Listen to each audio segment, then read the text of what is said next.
Aging, aging here and there. Aging, aging, aging, aging, aging everywhere. Aging is a song that is universally sung. Aging is a thing you can ignore when you are young. But when you are older and begin to have dementia, you'll think back upon this course and wish you paid attention. Aging, aging, aging here and there. Aging, aging, aging, aging, aging everywhere. This is our theme song. Aging, aging, aging, aging, aging everywhere.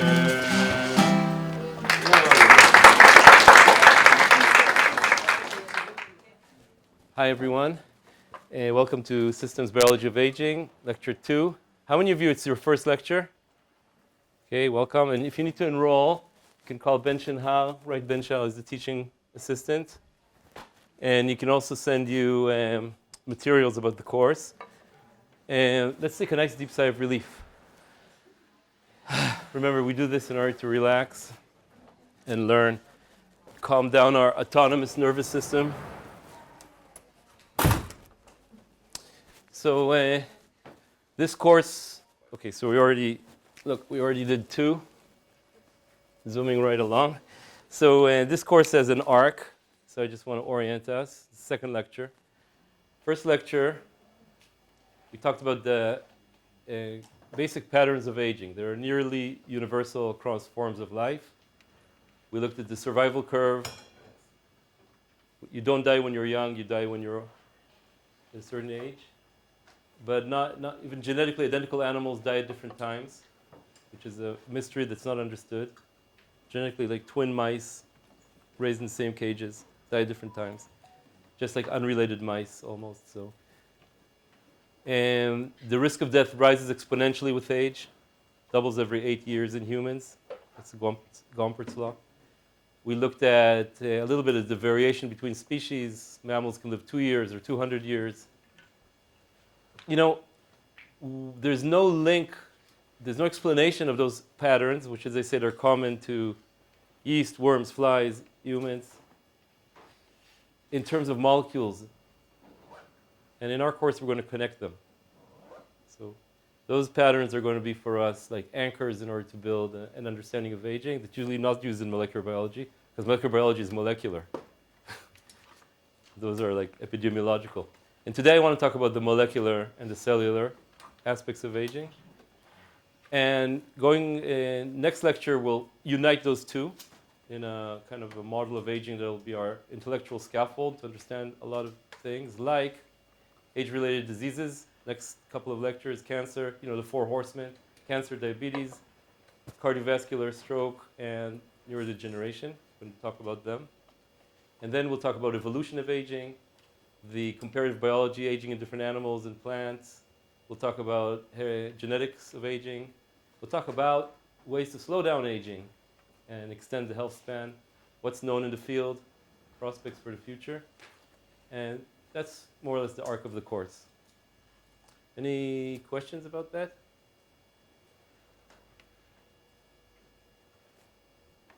All right. So we went from patterns. Good time to say goodbye to this is aging of age-related decline, patterns of aging. Now we're doing the molecular hallmarks.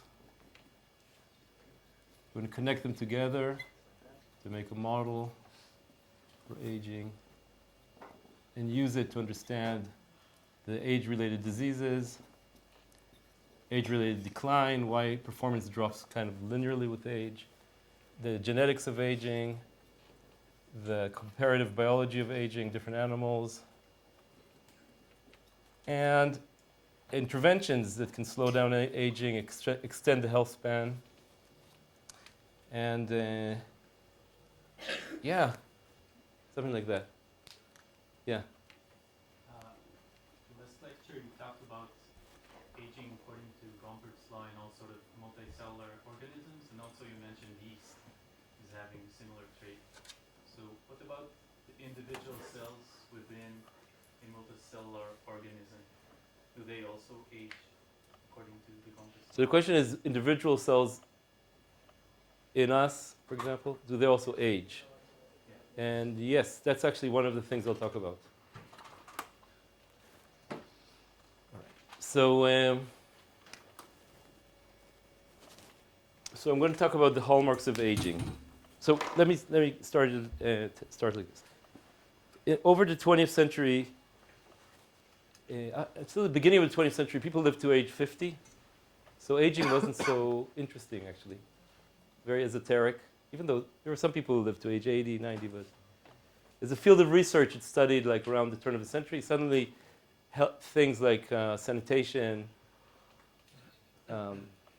antibiotics, vaccination started increasing the lifespan to now around 80.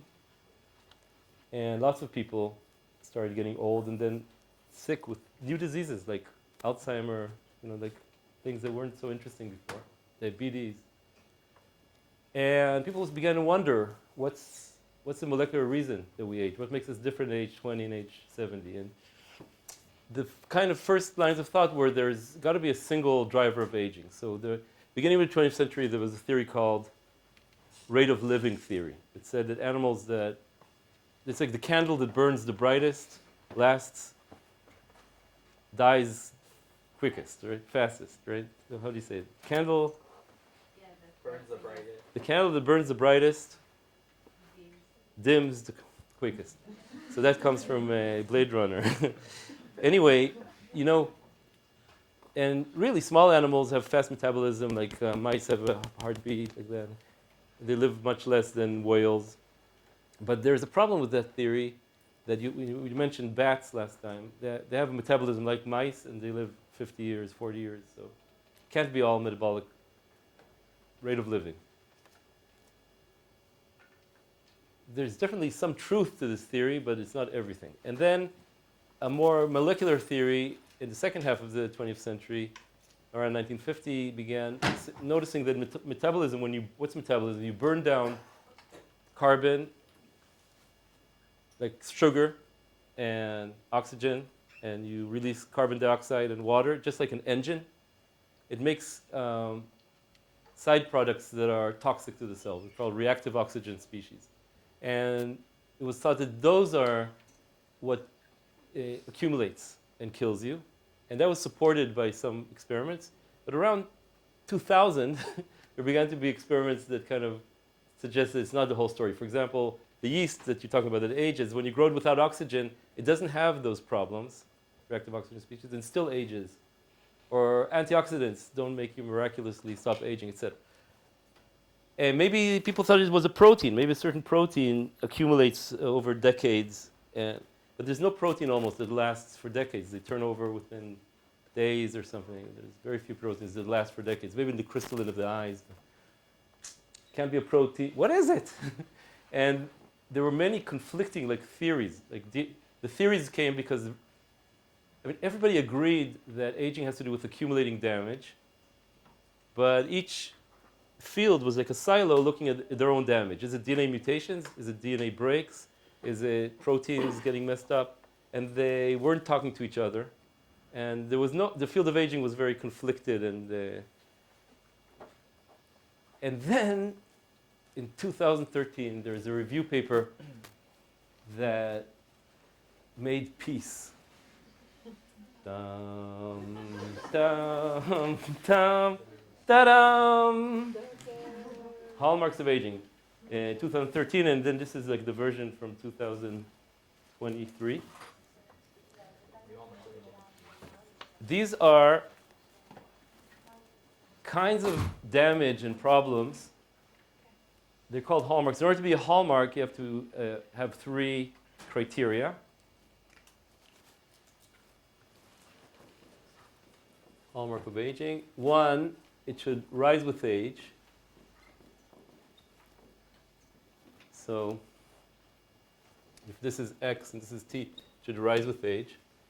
2, if you increase it, let's say screwing up its repair element, you should age faster. Okay. So for example, we know that white hair happens with age. Okay. But if I make white hair to a baby, will they age faster? No. If I paint their hair white, right? That's not a hallmark of aging. Okay. But hallmarks of aging, if you increase it, you age faster. So remember the survival curve, 100% of the organisms survive at age 0, and then this is like the median age. Let's say 80 in human beings, 2 years in mice, etc. If you if you increase this damage, what happens to the survival curve? Am I right? You speed up aging. And the other way around. So the other way around, of course, can't be done in humans yet. Hasn't been done in humans, arguably. But decreasing it, at least in mice or model organisms, slows aging. So this criteria is a little tougher, and some of these have been shown too. So that's how you become a hallmark.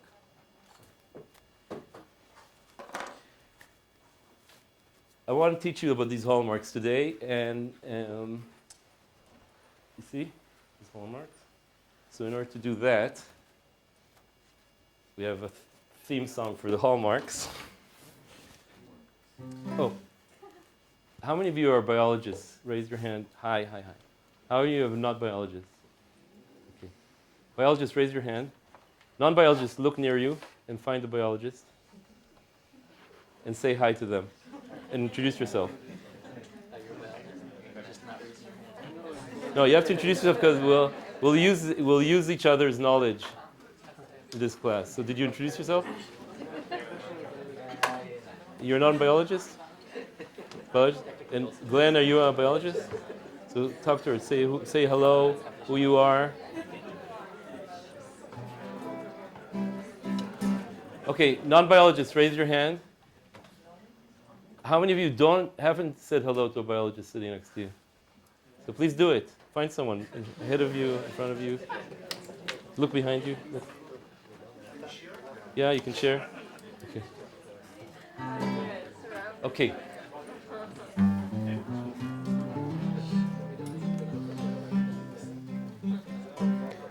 The first aging hallmark my teacher taught to me is genomic instability. The second aging hallmark my teacher taught to me, telomeres of fraying and genomic instability.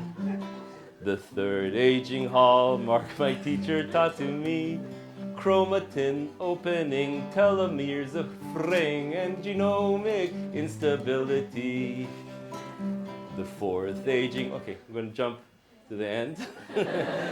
These are the 12 aging hallmarks my teacher taught to me. Gut dysbiosis, stem cell exhaustion, high inflammation, altered cell communication, cellular senescence, loss of proteostasis, nutritional confusion, mitochondrial dysfunction, loss of macroautophagy, chromatin and opening, telomeres of fraying, and genomic instability. Those are the hallmarks known as of 2025. It's a wonder that we're still alive.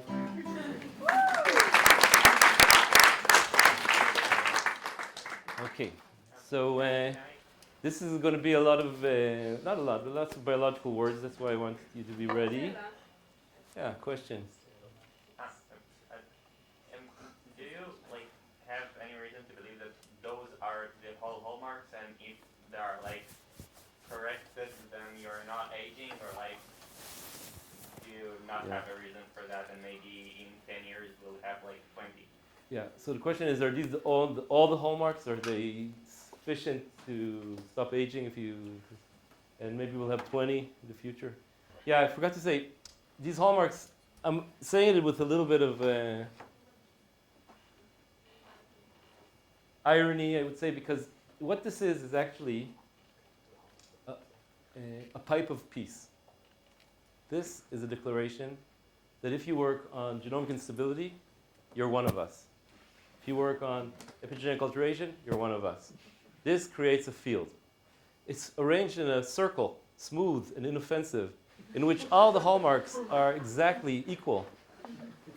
So this comes along with a model or mental model that there's no single driver of aging, but rather it's a network of interactions, or in other words, an emergent phenomenon of many interacting kinds of damage because each one affects the other.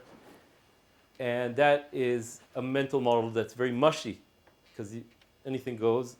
You see a change. You don't know if it causes aging, or maybe it's a reaction to aging, maybe it's irrelevant to aging. And so, but it's really good for conferences. Like almost everyone shows this in their slides. So what I want to do here is tell you about this in a way that's understandable, even for people new to biology. And also people who know biology will teach you, I think, a new way to think about it. And I want in this course to actually organize these changes. They're all important, but that doesn't mean to say that one doesn't cause the other, and that there aren't circuits and pathways that include, like most of them, that are driving aging. So to turn it from a circle to a circuit to equation. To answer your question? And then, you asked, are there more? I'm sure there's more. And are they, if we stop all of them, will we slow down aging? That's a great way. And some people in the aging field think that's the way to approach longevity. And so it's a good way to think about it. But maybe there's one driving the others and we can intervene there. More elegant, right? If they're in a hierarchy, it's elegant to intervene at key points. So we'll talk about that too. Thanks. This is a question that kind of helps me tell you where I'm going, because otherwise it'll be a laundry list. Like in biology courses, you learn this, then this, then this, then this, and this, and this, and this. In medicine, you learn, okay, this is Harrison. Now read chapters 117 to 143. Memorize 100 different parasites. So it's like, we're not going to do that. So it's going to be a different way of studying biology.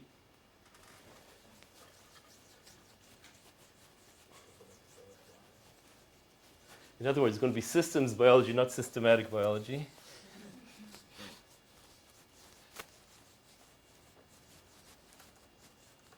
Okay.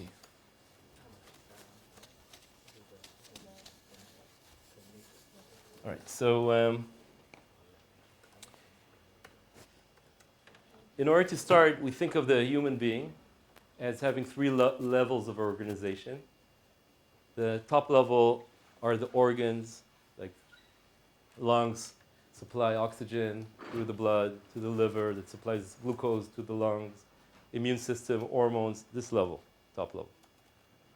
Middle level, all the organs are made of cells.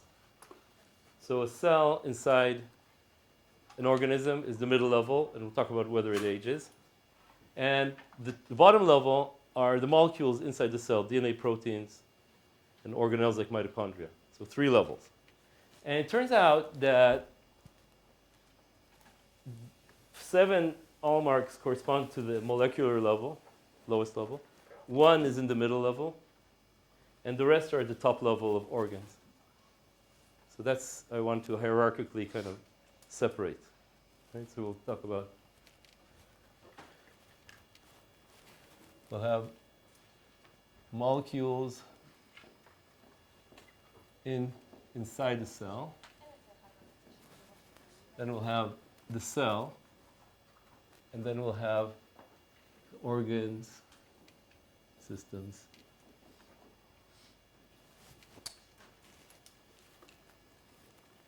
So if we think about a cell, what are the most important things in the cell?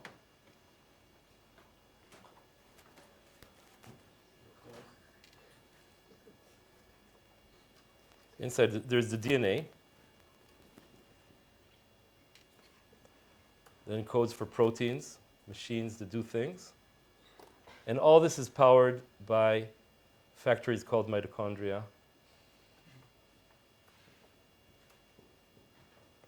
And the hallmarks have to do with these components. So let's start with DNA. DNA, long molecule. If you unravel it inside a human being, it's very long. How long is it? 2 meters, something like that. Yeah? All wrapped inside the nucleus. And it has, as we all know, made of letters A, G, T, C, G, G, G. They encode for proteins. And the first hallmark has to do that with age, the DNA, you get DNA damage like double-stranded breaks. And those increase with age in general, and they're hard to repair. And so this is called one aspect of the hallmark called genomic instability.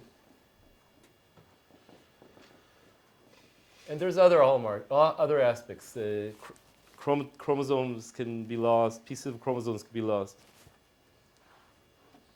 So that's one thing that rises with age. If you screw up DNA repair, it's very interesting actually. If you screw up DNA repair in human beings, most of the ways to screw up DNA repair don't cause accelerated aging, but there are a couple of DNA repair enzymes which happen to be our RECQ helicases, called Werner and Bloom, that give a weird disease where you grow old fast. So it really looks like this. You have accelerated aging, and you have white hair, at age 15, and you get cancer, diabetes, dying at age 40, something like that. These are called progeria diseases. Progeroid diseases, like Werner, Bloom, and they have to do with DNA repair enzymes. But not all DNA repair enzymes. There's many other DNA repair enzymes that don't do this, so there's something to understand. The second DNA hallmark, at the end of the DNA,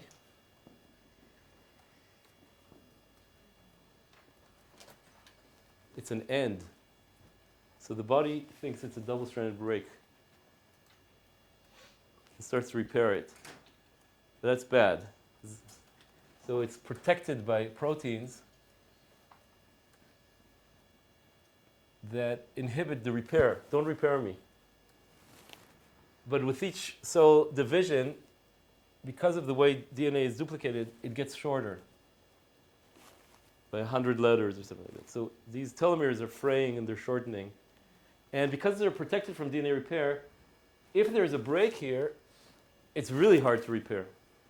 So they're very sensitive. And so even in cells that aren't dividing, the telomeres don't get shorter.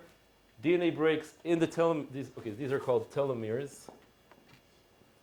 These ends of the DNA. It's very dangerous. Like in non-dividing cells, this is also bad. Things happen to the telomere. So this is called telomere attrition. And this also, telomeres get shorter with age in general. And they were discovered taking a cell, a fibroblast from an old person, putting it in a plate, it divides 3-4 times. Taking it from a baby, it divides many times, 50, 60. That's in the 60s, discoveries of this telomeres getting shorter. It was thought that was the clock of aging. Now we know it's more complicated than that. They're definitely involved, but it's not so simple. Mice have very long telomeres, they still age, etc. Cancer cells, they have enzymes that make their telomeres longer so they can keep dividing. Very interesting biology. And one more that's important. The DNA, I told you, is 2 meters, but it's packed into the nucleus, which is 1 micron. How can that be? So the way that works is that it's wrapped around these kind of proteins called histones, and they're wrapped around themselves, and that's called chromatin. So the DNA is actually, here, and I'm going to represent the DNA as a line, has these histones. It's wrapped around the histones, and that, in order to be packed. And another question is, we are all born with the same DNA from our fertilized egg. How come we have brain, bone, different cell types, right, with the same DNA? How could that be? So the answer is that in each kind of cell, let's say muscle cell, most of the DNA is closed, can't be read, and only the muscle parts are open for muscle genes. And in the brain, it's the opposite. The brain parts are closed. How is it closed and open? From these histones that have chemical modifications to them. And so on a large scale, you can have a closed piece of chromatin and open. This is, with age, this gets confused. It's called epigenetic alteration. And then closed piece of DNA can suddenly become open. That's usually what happens. And then bad things happen, like wrong genes in the wrong time. Sometimes those closed pieces of DNA are hiding an ancient virus DNA, because most of our genome is actually ancient virus that replicated, kept quiet because of closed DNA. When you're old, they start waking up and jumping. The DNA jumps. It doesn't make a new virus that infects you. The DNA jumps. It's a retro transposition. Yeah? And what? What do you say? Retrotransposons. And they insert in random places. You can imagine that's not good. So that's another hallmark of aging. Okay, now I want you, non-biologists, to turn to a biologist and ask a question, because I'm sure you have a question. And biologists listen first to the end of the question and answer. Okay, so we'll take a minute to do that. Please do that.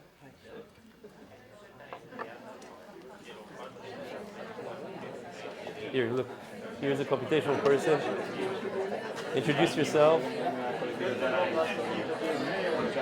That's it. Biologit? At Biologit? Look behind you. Say hi. Introduce yourself. Oh, they're talking. Are you a biologist? You're a biologist? Okay. Thank you so much.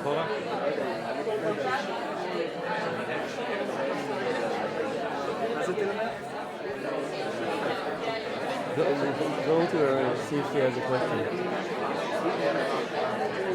No, it's rubbish.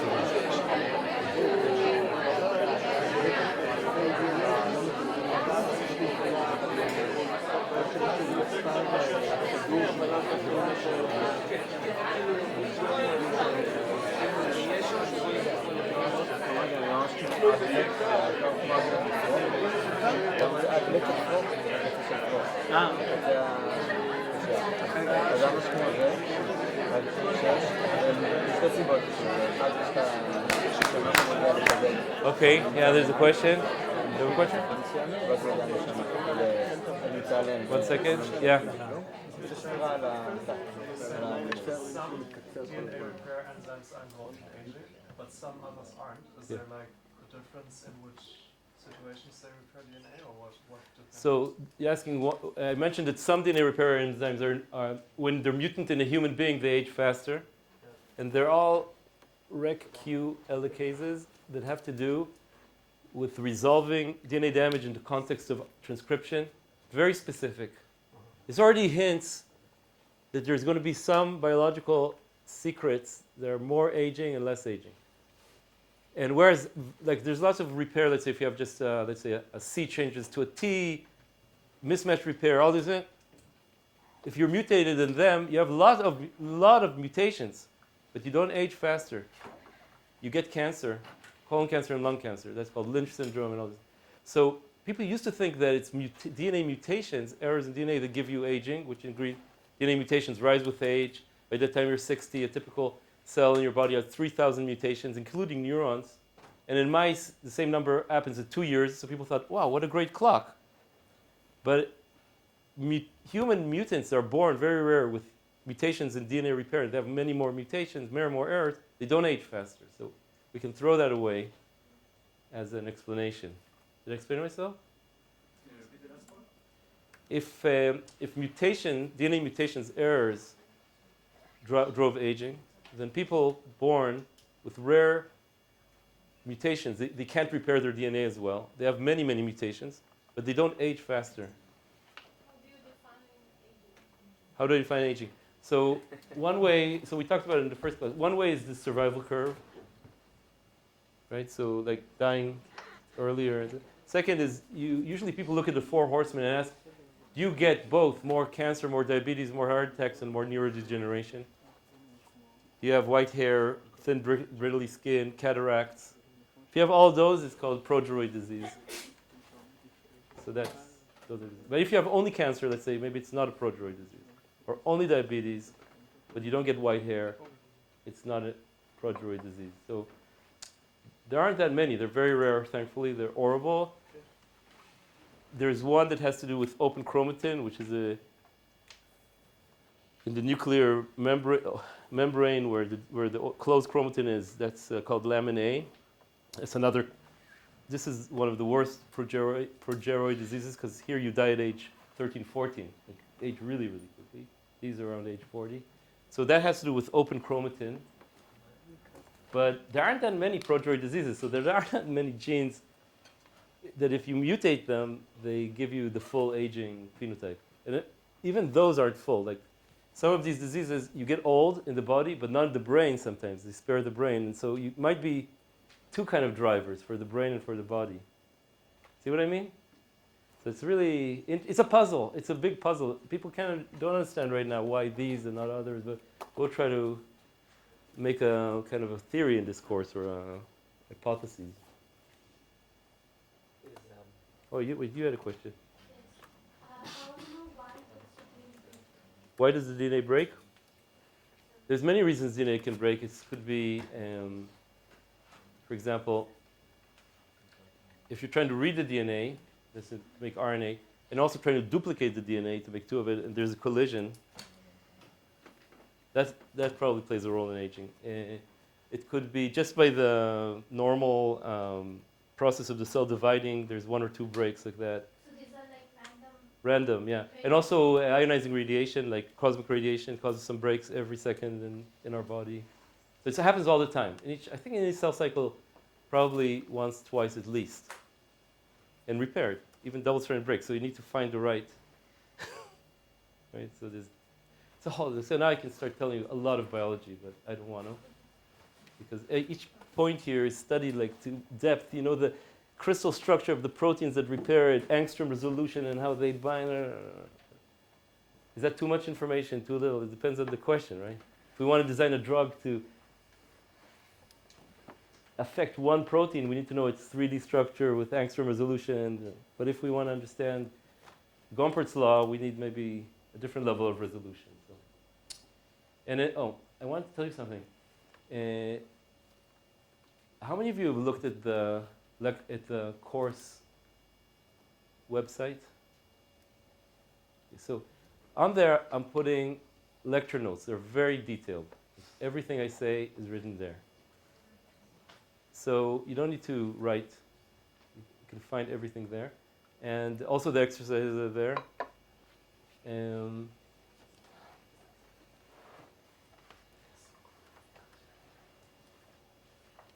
Yeah. So Can I ask a question? yeah. There's like there are lots of ways DNA can get damaged, and there's lots of proteins that fix that damage. Is it fair to is it fair to say that DNA damage doesn't cause or aging in some way, if or like as a general blanket statement, or do you think there might be some unexplored avenues there? So the question is, can you say that DNA damage does not cause aging as a blanket Can statement? you definitively say it? No. But I don't think that every kind of DNA damage causes aging, and also that it's not the only thing. It participates. That's probably the problem that we want to, like the fog that we want to penetrate in this course is like this hallmarks of aging. What's going on? Is it everything about them, particular thing, or they're organized? Again, what I'm telling you now, you won't find in these reviews or stuff. This is especially for you in this course, organized in a hopefully understandable way.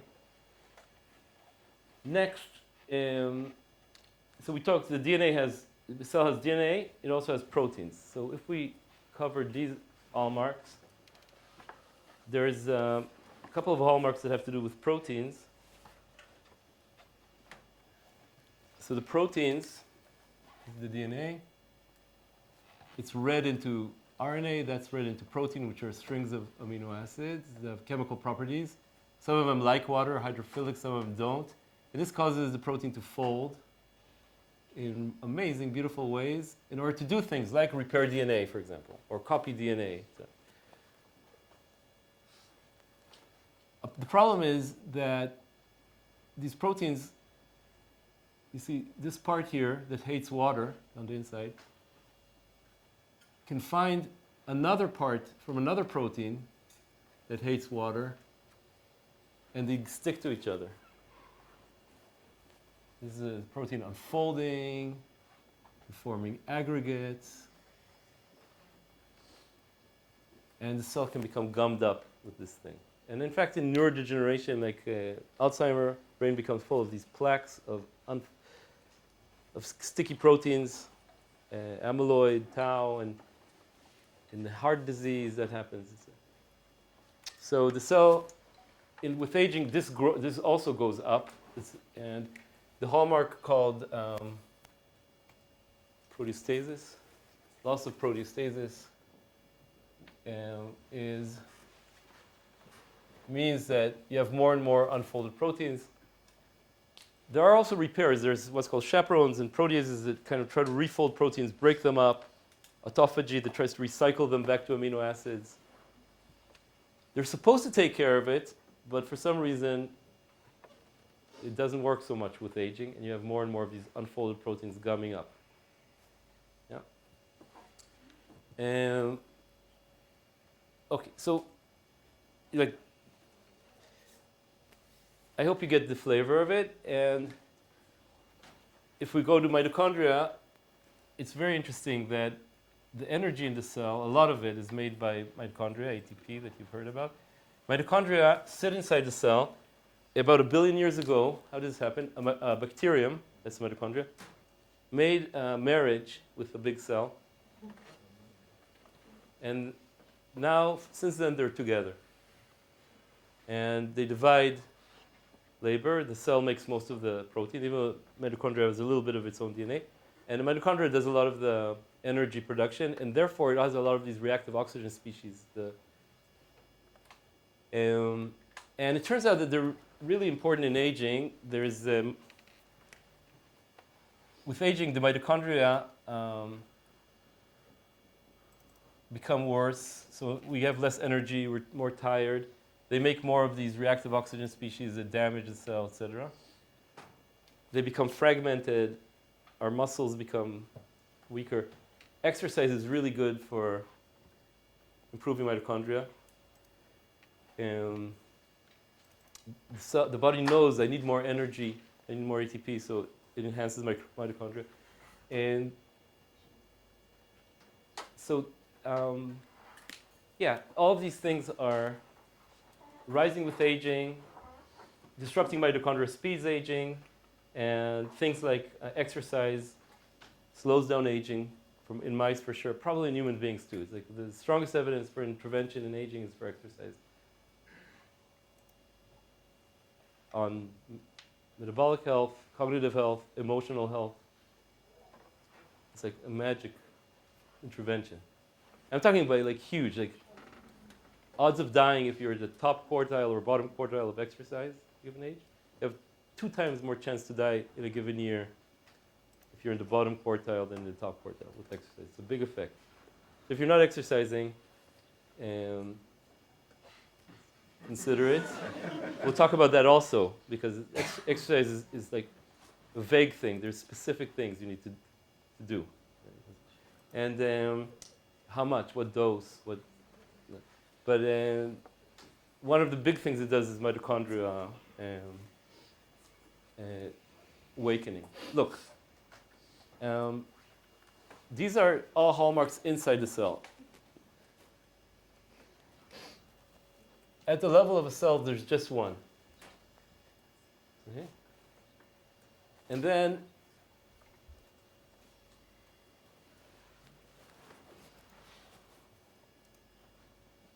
at the top level, there's several. So we're going to have a kind of bow tie situation. It's already interesting.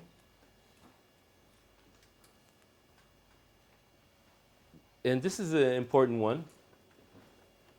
It has to do with what a damaged cell does. So you have all these kinds of damages. All of them, DNA damage that can't be repaired, telomere attrition, mitochondrial dysfunction, all of them, cause the cell to make a really crucial decision. And this decision it's not evolved for aging. It actually evolved when you're young and you get injured. Suppose I get injured here. Our cells become damaged, right?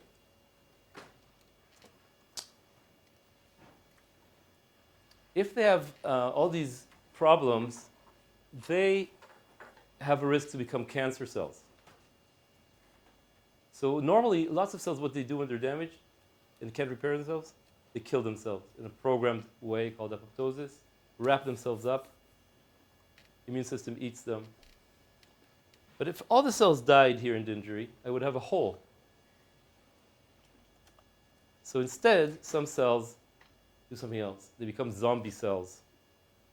They stop dividing, so they can't become cancer cells. And they grow, and they stand there for a few days. Those zombie cells called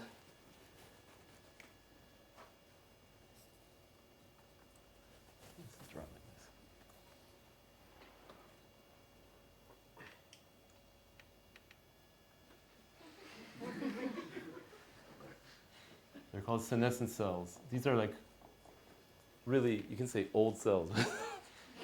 And they're really, really important when you're wound healing because what do? They call the immune system and say, hey, come and get rid of us and fight the bacteria that are here. And they tell the tissue, stop regenerating until the immune system comes and gets rid of us and then start regenerating. So they're really essential for regenerating. When you have a wound, senescence, scar, healing, animals where you cut their arm and they grow back, cut their arm, senescence, regeneration. If you stop senescence, no regeneration. So it's essential for young organisms. Okay. What does it do? It causes inflammation, which means calling in the immune system, and it stops stem cells to regenerate. I'll tell you about stem cells in a second. And then the immune system, like these big eater cells, come and eat it. Great. Okay. The problem is we're not designed to be old. So the same system, the senescent cells, they accumulate with age. And when you're old, you're full of senescent cells. You have so much senescent cells. These immune cells, like the garbage trucks, they don't grow with age because you're not designed to be old. There's a lot more of these than of these. These can handle. And your body is full of zombies.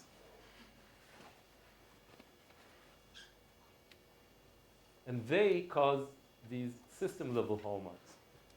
Inflammation, which is called inflammaging. So that in old people, universally, the body is under, it's like inflammation can be caused by bacteria, that's called acute inflammation. But this inflammation is without bacteria and viruses. It's chronic sterile intervention. What is inflammation? Inflammation is like an alarm telling the cells, it overrides what they normally do. Stop growing, stop functioning, and prepare. It's like if there was a siren here, we would stop this course, go to the shelter. After 10 minutes, we come back. But if the siren is all the time, we spend our life in the shelter. That's what like inflammation is like. And that's why it's at the root of all age-related diseases. All the four horsemen, cancer, diabetes, heart disease, and neurodegeneration, driven by, at the root is inflammation. It's called inflammaging. Right? So that's a major hallmark of aging. Inflammaging. And recently, there's been certain inflammatory cytokine IL-11 that when you delete it or inhibit it, makes mice live longer. So you can even intervene in inflammation and make organisms live longer. Yeah, but again, you have to know where. And the other thing that happens, the other hallmark is stem cell exhaustion. So the body kind of less and less renews itself. Stem cell exhaustion. So you have these, what are stem cells? So yeast doesn't have stem cells because it's just a single cell. In yeast, this is all the aging that is, right? Only this. And all of this is found in yeast also. Animals like mice and human have these things. And animals like mice and human, how do we replenish ourselves? So a lot of organs, I'll take the skin as an example, have these stem cells that know how to divide and renew and also make skin cells. These skin cells rise, die, and make the outer layer of the skin, and then they're shed off after 30 days, and then you have to vacuum with all the mush in your house's skin cells. So these stem cells divide very rarely, actually, because they protect themselves from damage and they want to have a low rate of living. And then they make cells that divide, let's say, one division here makes a cell here that can divide, let's say, 10 times. 2 to the power 10 is 1,024. So each division here, you get 1,000. That's how you can get a lot of cells. Also, blood, all of our blood cells are made by about 100,000 stem cells that divide once per month or so, or once a few months. They make transit amplifying cells that divide 20 times, making 1,000,000 cells, and that supplies the 10 to the 12 red blood cells and white blood cells we need every day. So it's like incredible amplification cascade. Those stem cells are really important, and they divide less and less with age, often. That means each individual cell in our body is older, because you still have a skin, but if it's renewed less, the cells last longer. So the cells are older. The stem cells are, so if an old person gets injured, it takes much longer to regenerate. You know that? And you're sick longer. That's another thing that happens with aging. And so we have this many molecular damages converge on one hallmark at the cell level that generates systemic changes. Basically, it fills our blood, our system, with these inflammation factors that cause these important things like inflammation, stem cell exhaustion, that are at the root of diseases and functional decline.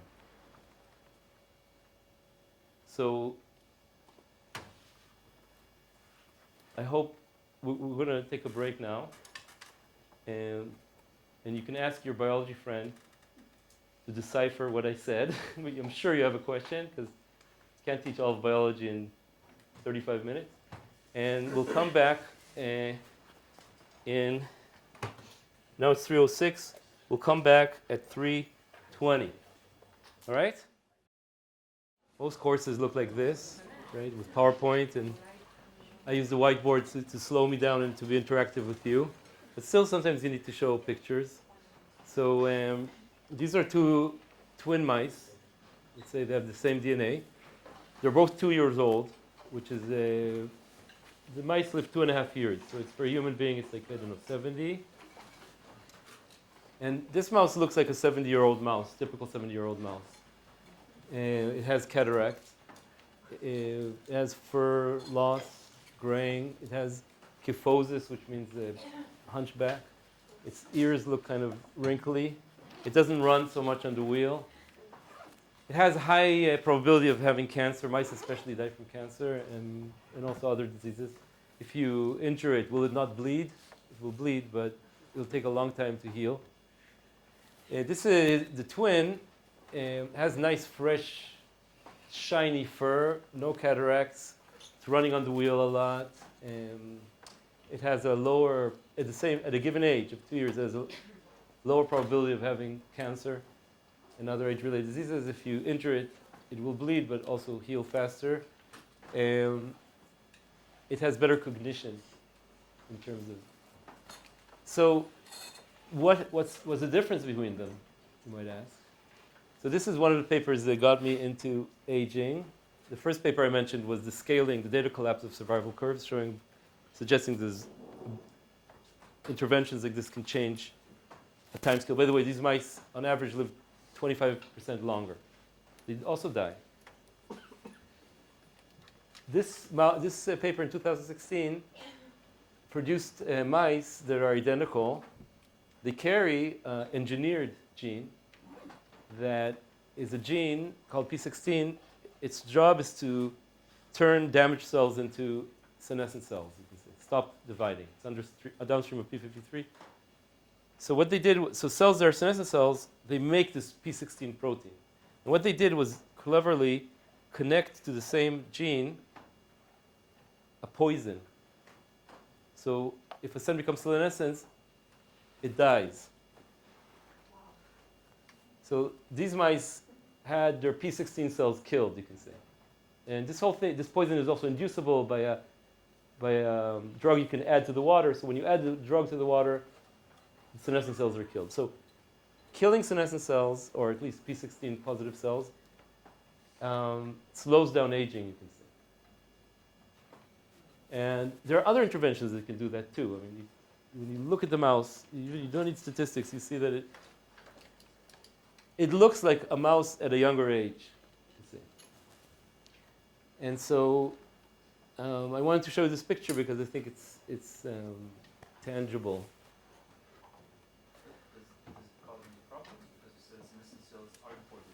Yeah. So does it cause problems? So senescent cells are important when you have an injury. So maybe it's not a good idea to do this if you, let's say, undergoing heart surgery. But in general, in this field, it's thought that removing senescent cells in old age has only advantages. But of course, there are some claims that it also has disadvantages, but that's a minority. So it's all new. This is 2016. We're going to the unknown together. There's a window of opportunity. And there's a big field now in industry and to build drugs that kill senescent cells, to kill them. And they're called senolytics. And one thought is that there would be one option to make mice live longer. It's not clear in humans, right? But there are even clinical trials with them now in certain age-related diseases. We'll talk much more about that in coming lectures. So now I'd like to ask Ron to turn the lights back on and stop this thing. Yeah.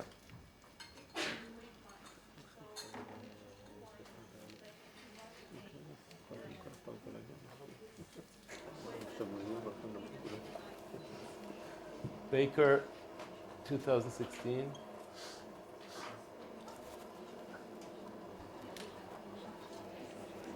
I don't remember the details. Maybe one of you can look up Baker 2016 and see. I think it was. I think this was done all their life. What? Anyone want to tell me? But there are interventions like rapamycin and things like this where you can start at old age, and rapamycin in mice, for example, you can start at old age and it extends life to the same extent as if you give it all your life.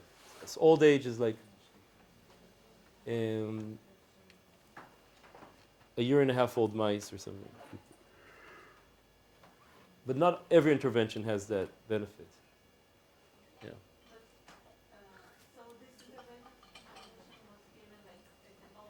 This particular picture, I think it was all throughout life, but I'm going to ask, who's going to check it for me? The name of the paper?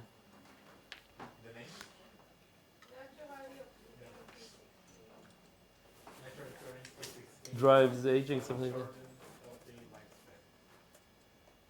Yeah, I think that's it. Baker 2016, Van Duersen Lab. Okay, we'll find the answer. But it's, all right. Okay, so this was killing senescent cells, and then there's less inflammation. After these is the row of diseases, functional decline, cognitive decline, etc., which is driven by these system-level changes. So we have this hierarchical levels of organization that we can think about.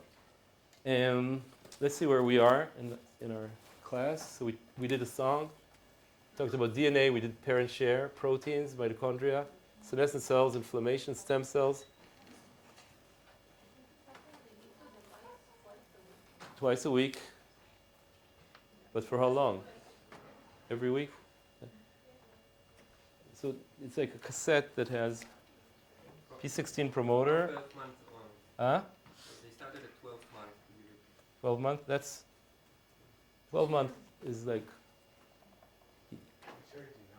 Yeah, it's actually at 12 month female mice become. It's like menopause. Actually. It's not exactly menopause, but the reproduction goes way down. So like at age 50, 40, you can't really scale exactly, but that's the answer. Okay. Yeah. I know I know an experiment where in C. elegans in worms, this is survival curve. If you give an intervention, certain intervention, it extends life by a lot. Actually, in worms, it's like this. This is just 14 days, and here they live, 60 days, or no, 40 days. And then they give this intervention to worms at a time where 75% have died. So survival is down to 0.25. And they got this. Did I explain myself? So these worms are old. They look old. Their cuticle is cracked. They're not moving. But you give them the drug and it extends. They die much later. By the way, they're still not moving. Their cuticle is cracked. They look terrible. But they live longer. So something changed there. It's going to be in the realm of repair. It's not always good to extend lifespan if you are also sick, right? But these mice that I told you about, they're healthier. So that's another topic I forgot to say in our course. We're going to talk about health span, like how to compress morbidity. Morbidity is the time of life where you're sick and disabled. How can you shrink that? Because you don't want to extend life. I think few people would like to extend life. Look, many people want to live longer, but few people want to be old. Right? That's, Romans said that, ancient. But that's not trivial how to do that, but we're going to do it. How can we know? I mean, why am I telling you that we can do this? Because we're special here, and we have the power of mathematical models to find needle in haystack. We're not going to do mathematical models just for mathematics, even though it's elegant and beautiful. We're going to use it as a tool to answer these questions. How to find needle in the haystack? What's the driver? How is it compressed span? Why is cancer rising exponentially with age and diabetes? All these questions. Where should we address those age-related diseases? Which part should we intervene here, or here, or here, or here? Here, what are the different effects of that? How did aging evolve? All these questions. So next lecture, I want to build a mathematical framework for us to answer those questions. And those of you that like math will love the elegance. Those of you that are still rusty, if you want to understand this biology, I challenge you to get it, and with your friends that you just helped. Okay. That's my challenge to you. So let's start getting our toes wet in the math. And there's not so many open questions, like why do genetically identical organisms die at different times? We're not going to touch. But I want to touch on this question, and actually somebody asked me at the break, what's going on here? Why does damage rise with age? What's the difference about age 20 and age 70? So I think maybe the oldest theory of aging is what's called the wear and tear theory. Okay, we're just living and there's damage, like cars, right? Bumps, something. But it's not very satisfying because it's like when you're young, like your knees, you're jumping and running and dancing and then when trust me, at 55, if you go to a wedding and dance, you're going to pay for it the next day. It's different. But it's not the wear and tear that I had when I was, it could be tears and stuff, but it's not. The body knows how to regenerate, but then it stops doing that. So what is it that changes? So I want to say, like, what is going on here? Why? How? In biology, there's what, how, and why. What, it rises with age. How, and why is like an evolutionary question. What's the reason in terms of a big theory. So, okay, this board is really, I'm going to take a picture.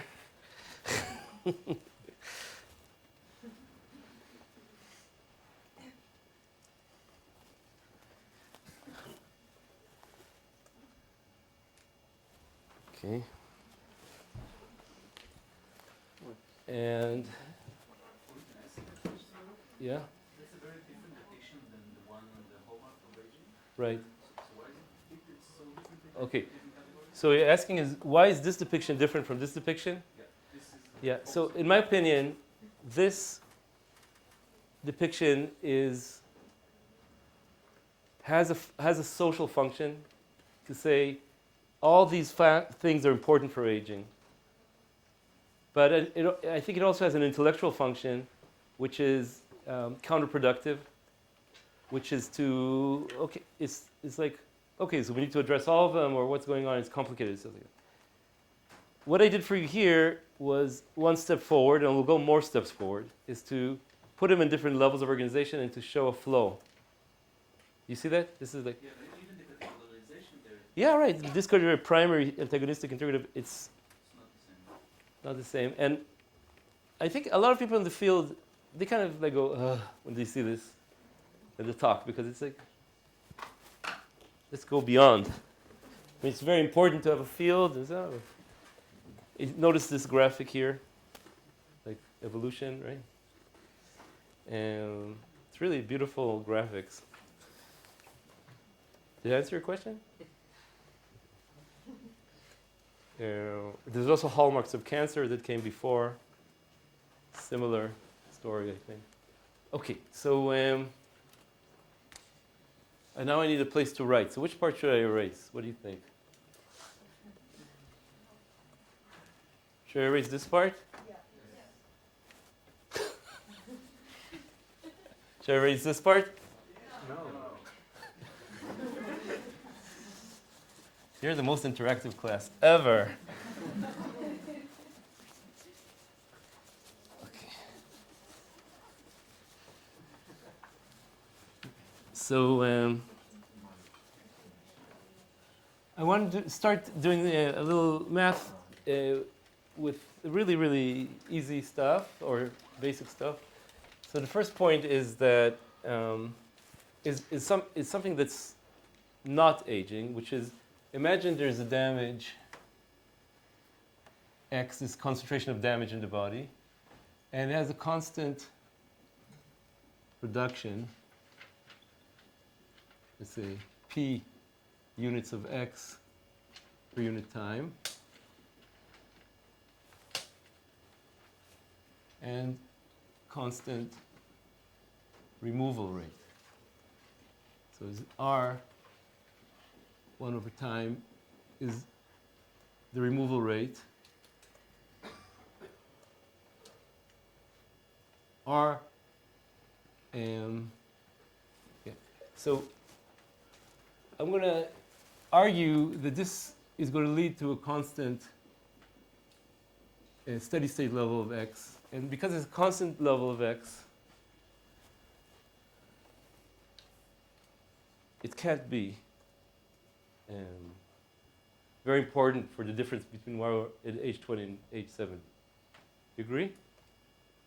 So this is, again, my main goal is to start introducing equations.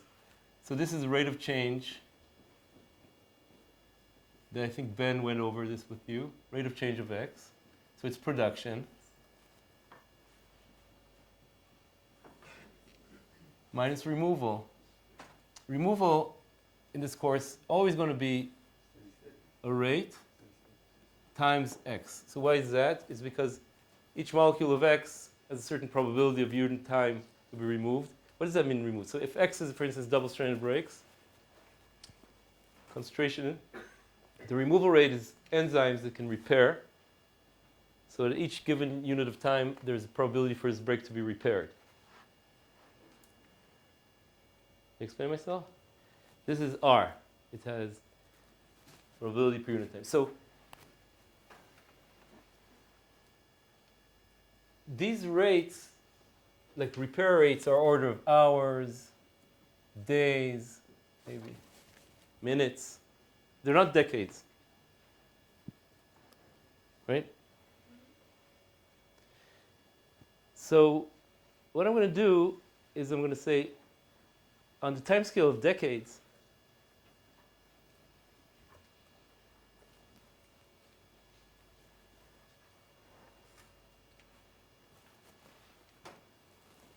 I can do what's called a steady state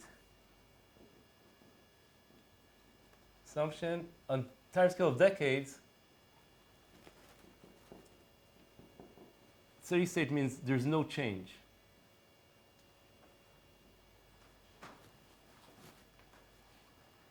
So if I mix, if I start producing and removing, they're quickly going to equilibrate because the time scale is hours and days. And so if dx dt equals 0,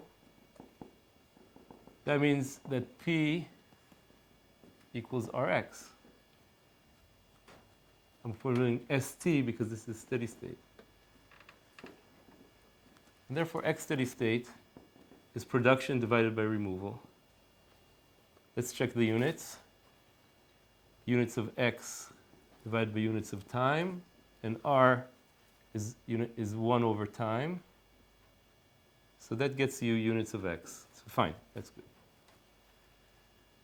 And it makes a lot of sense. The more production I have, the more damage. The more removal I have, the less damage. Very simple concept, right? Questions? Yeah. But then, in order to reach the steady state, P should also be at the order of R times X. So to reach steady state, P has to be equal R times X. So you're asking, does the value of P affect the time to reach steady state? So what if like the rate of production of the damage is much more than the So if I increase the rate of production of damage, I'll make more and more and more X, but X will grow so big that R times X equals P. And then X steady state equals P divided by. So I increase the rate of damage, I increase X steady state. But the question is exactly the point I want to make now. How quickly do you reach steady state? Huh? Why would you reach steady state at all? So like, I just say that if I make a computer simulation, like in Python of this thing, starting with x equals 0, I'll get this. It reaches X steady state equals P divided by R. I put it into Python, I get this, okay? This equation is so simple, you can actually solve it. It's very useful to solve it. The solution is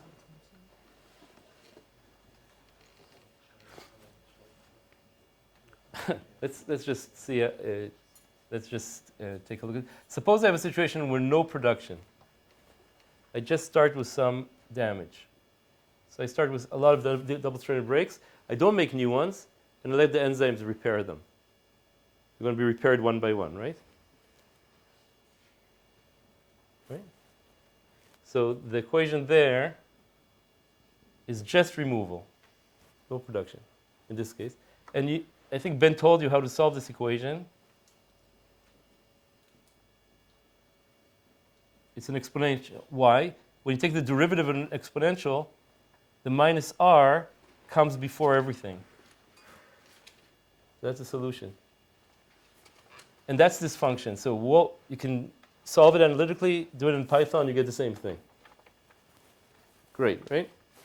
And if you solve this equation with the production, you get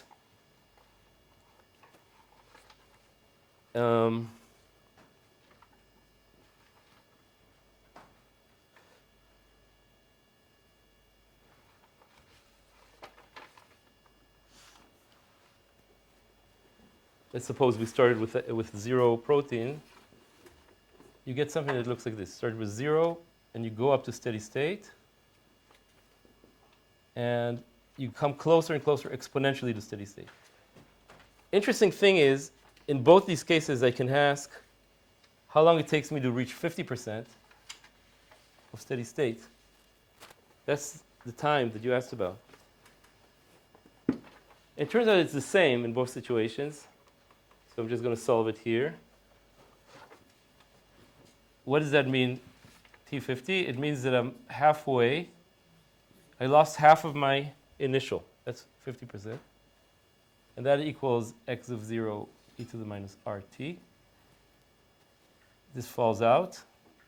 And the solution is I take a log on both sides.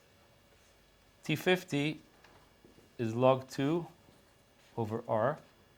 And this equation, you don't need to remember, it's not particularly important. It's just to say that the faster the removal rate, the smaller T50. So if I have enzymes that work faster, get there faster. And also if I have enzymes that work faster, I reach a steady state faster. So the response time is only determined by the removal rate.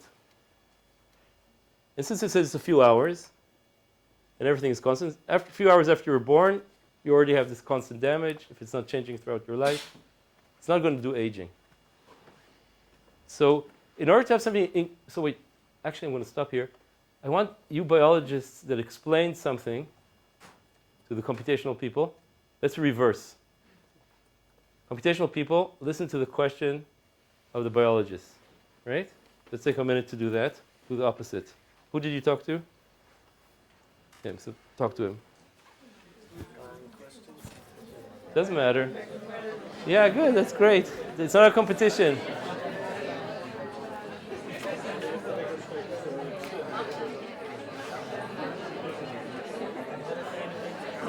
יש לפניך מישהי שלא מדברת, אז תציג את עצמך. כן.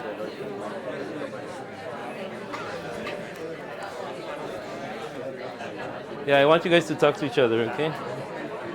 מי אתה מדבר? Good. Who are you talking with? So what? Go there. Unless you want to escape. Wait, you guys can't see anything. Are you like a math or biology? Huh? So you talk, are you? Huh? Computer?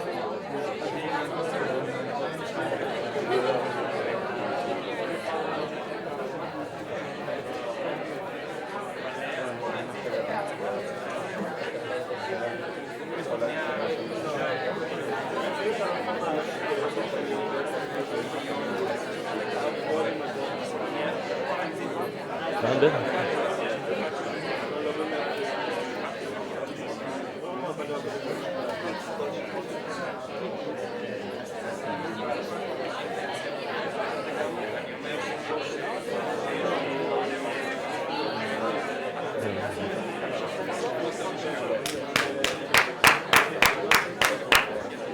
Okay, so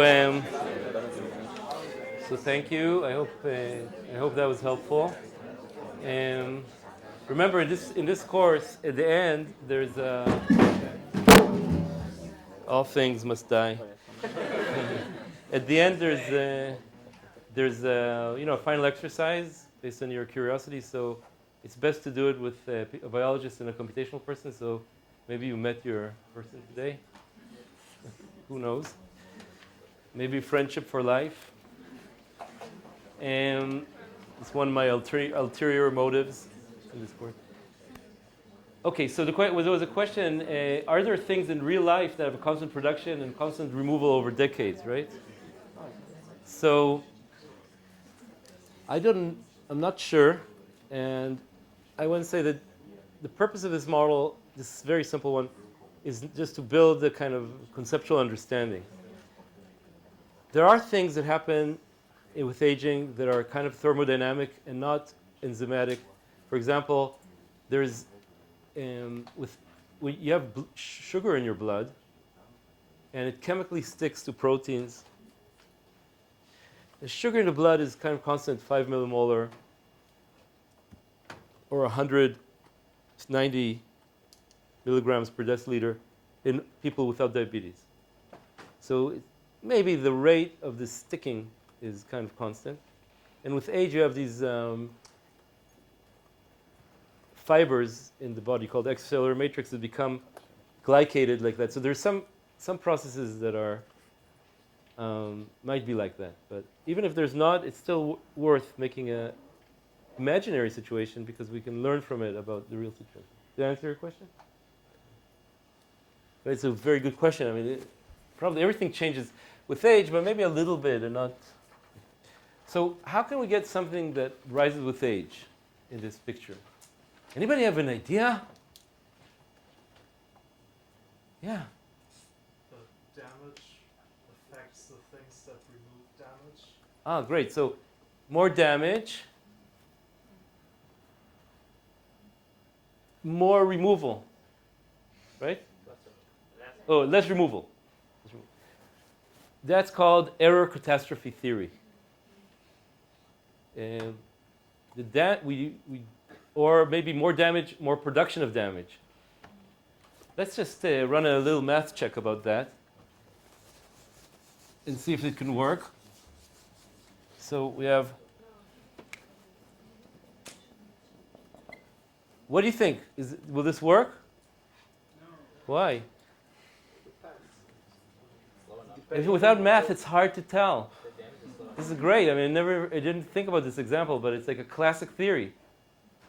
So let's say, for example, production minus removal times x. And here, let's say x reduces the removal, right? So let's put here x squared, just for the hell of it, okay?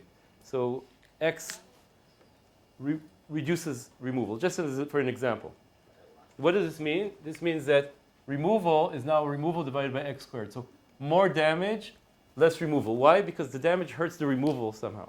Did I explain myself? I just chose x squared, so the math is easy, but it doesn't really matter. So let's assume there's a steady state for a second. X and x here. Yeah. So x steady state is actually r divided by p here. R over x equals p.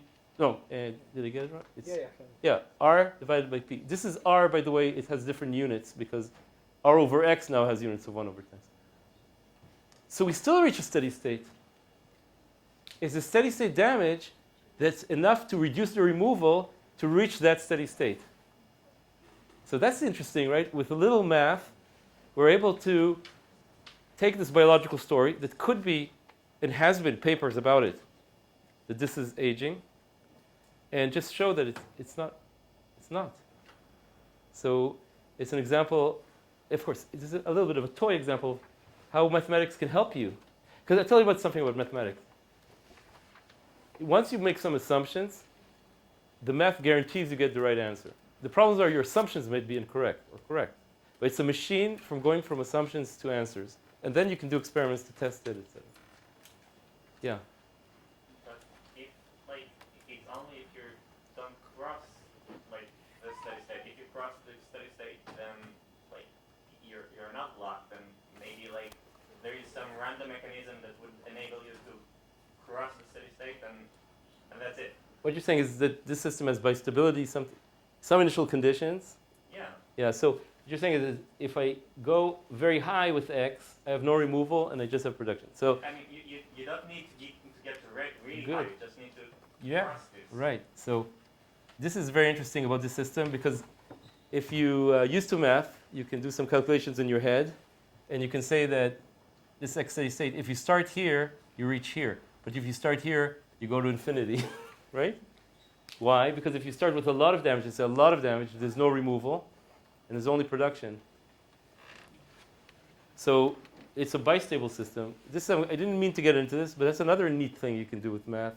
And bistability we use in our lab to understand things like diabetes, where beta cells suddenly lose control over glucose, and then glucose starts killing the beta cells, and then there's less glucose, diabetes. Or major depression, where you're okay, something happens, and now you're stuck in a state it's hard to get out of for a long time. So those are very useful models, but I don't want to get into this. This is more like a demonstration of why do mathematics? Because if you want to understand fundamental things, you need to go beyond prose descriptions. By the way, another thing about mathematics, after you finish with the mathematics, you should be able to explain it with words. Otherwise, you don't understand it. So, okay, so I love mathematics, but I also love the power. I love the beauty of it, and I love the power of it. Power and beauty. Okay, so let's say, okay, so that was one idea, right? If damage increases its own production or destroys its own removal, you get something, but that's not enough for aging. I mean, it can happen and help, but it's not enough. Or maybe it is enough, right, in this situation. But what else can happen? More damage. So, A loss of removal, hmm? a decrease in the rate of removal. Yeah, it could be something like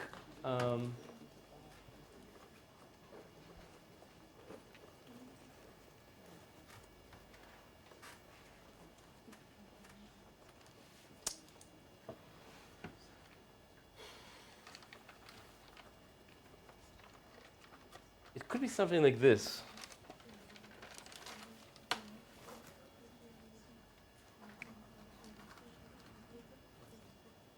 So what did I do here? Damage increases with age. Or removal decreases with age. That's already mysterious, right? Why should damage increase with age? We need to understand it. You can imagine that there's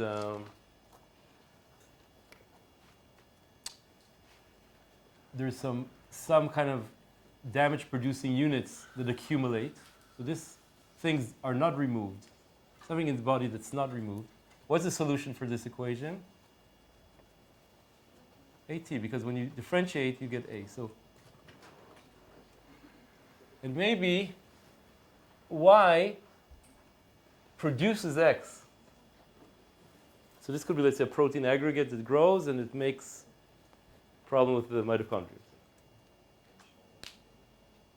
That's how you can get a P times T kind of term.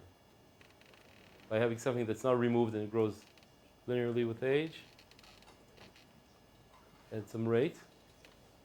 Maybe like those glycation things I mentioned. And it's making something bad happen that is removed. Let's imagine. So how do we analyze things like that?